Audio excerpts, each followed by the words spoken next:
रायजो राजाफोरनि सेराव प्रमोद बर' नोंथांमोननि जायगायावनो बिटिआरनि खुंगिरि प्रमोद बर'खौ लोगो हमनो हानाय सुबिदा।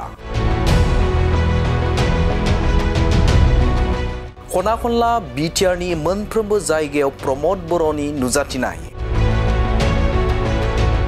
सावरायदों आरो हानाय जेंनाखौ जायगायावनो सुस्रांदों बिटिआरनि खुंगिरि प्रमोद बर'आ।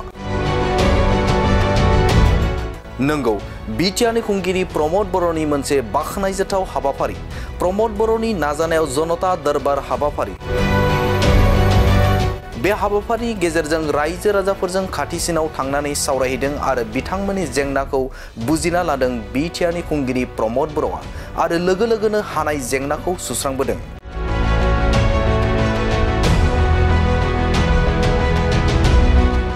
नंगौ, जनता दरबारनि गेजेरजों बिटिआरनि खना खनला जायगायाव थानाय थागिबि सुबुंफोरा बिटिआरनि खुंगिरिखौ बायदि जेंनाखौ लानानै लोगो हमनो हानायनि मोनसे गोरलै राहा खालामदों प्रमोद बर'आ। जाय समाव खना खनला जायगानि सुबुंफोरा गुबुन गोजान जायगायाव थांनानै लोगो हमनो हाया दैदेनगिरिफोरखौ बे समाव जनता दरबारनि गेजेरजों लोगो हमनो हायो दैदेनगिरिफोरखौ। रायजो राजाफोरा बिथांनि सेराव फैनानै गावबा गावनि ओनसोलनि जेंनाफोरखौ फोरमायनो हायो। बे समाव बिटिआरनि मावफुं सोद्रोमा रनजित बसुमतारिया फोरमायदों दि बिथांनि बियाब 14 नं सिरांदुवार बियाबनि भारत भुटान सिमना ओनसोलनि दादगारि हाथिसाराव दिनै नैथि खेबनि थाखाय जनता दरबार हाबाफारि खुंफुंदों होननानै फोरमायथिदों। बे हाबाफारियाव गोबां रायजो राजाफोरा नुजाथिफैदों होननानै फोरमायथिबावदों बिथां मावफुं सोद्रोमा रनजित बसुमतारिया। मख'जाथावदि बावैसो सान सिगां बिथांनिनो बियाब 14 नं सिरांदुवारनि रुनिखाथायावबो गिबि खेब जनता दरबार खुंफुंनाय जादोंमोन होननानै फोरमायथिदों बिथां मावफुं सोद्रोमाया। दिनै फिन नैथि खेबनि जनता दरबार खुंफुंनायाव बाहागो लाना मावफुं सोद्रोमा रनजित बसुमतारिया फोरमायबावदि दादगारियाव दैनि जेंना, हानि जेंना, कारेन्टनि जेंना आरो हान्था मेलानि जेंनाफ्रा गोबां सुस्रांजाबाय। लोगोसे लामानि जेंनायाबो जोबनायनि लामायाव होना फोरमायथिदों बिथां मावफुं सोद्रोमा रनजित बसुमतारिया। मानव गेदेर चिफ प्रमोद बर' बिथांनि दैदेननायाव बिटिआर सरकारनि जा जनता दरबार नैथि खेबनि थाखाय जोंनि बे दादगारि ओनसोलाव जनता दरबारखौ लाबावनाय जादों। स्पेसियेलि दादगारियावहाय दैनि जेंना, हानि जेंना आरो कारेन्टनि जेंना, हान्था मेलानि जेंना बेफोरखौ लानानै जोङो सावरायनाय जादों। दैनि जेंनाया फ्राय जोब्बाय, मोनफा मोननै ओरैनो साब भिलेजफ्राव दंबावो। टटेल 33 भिलेजनि गेजेराव 33खौनो जों होनाय जाबाय मेइन भिलेजखौ। बाखि मोननैसो जोंनाव साब भिलेज दंबावो, बेखौ फिलआप खालामनो हायोबा दैनि जेंनाया कमप्लिटलि जोबसिगोन। कारेन्टआ एसे जेंना जादों, माखासे फरेस्ट एफआरएनि सिङावहाय थानाय गामिफोरखौ जों कारेन्ट बोनो हायाखै, बेखौबो जोङो एनअसि होबाय, दा बे खामानियाव मावजासिगोन।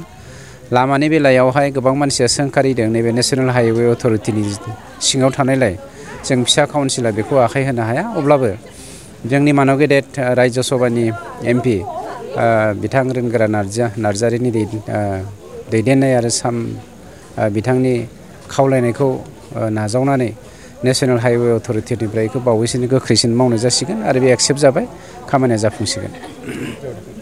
मानव गेदेर चिफ प्रमोद बर' बिथांनि दैदेननायाव बिटिआर सरकारनि जा जनता दरबार नैथि खेबनि थाखाय जोंनि बे दादगारि ओनसोलाव जनता दरबारखौ लाबावनाय जादों। स्पेसियेलि दादगारियावहाय दैनि जेंना, हानि जेंना आरो कारेन्टनि जेंना, हान्था मेलानि जेंना बेफोरखौ लानानै जोङो सावरायनाय जादों। दैनि जेंनाया फ्राय जोब्बाय, मोनफा मोननै ओरैनो साब भिलेजफ्राव दंबावो।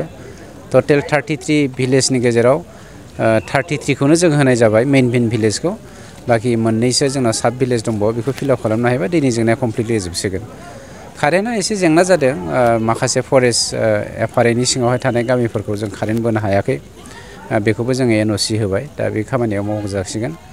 लामानि बेलायावहाय गोबां मानसिया सोंखारिदों, नैबे नेशनेल हाइवे अथरिटिनि सिङाव थानायलाय जों फिसा काउन्सिला बेखौ आखाइ होनो हाया। अब्लाबो जोंनि मानव गेदेर रायजो सभानि एमपि बिथां रोनगोरा नार्जारिनि दैदेननाय आरो बिथांनि खावलायनायखौ नाजावनानै नेशनेल हाइवे अथरिटिनिफ्राय बेखौ बावैसोनि गोख्रैसिन मावनाय जासिगोन आरो बे एक्सेप्ट जाबाय, खामानिया जाफुंसिगोन।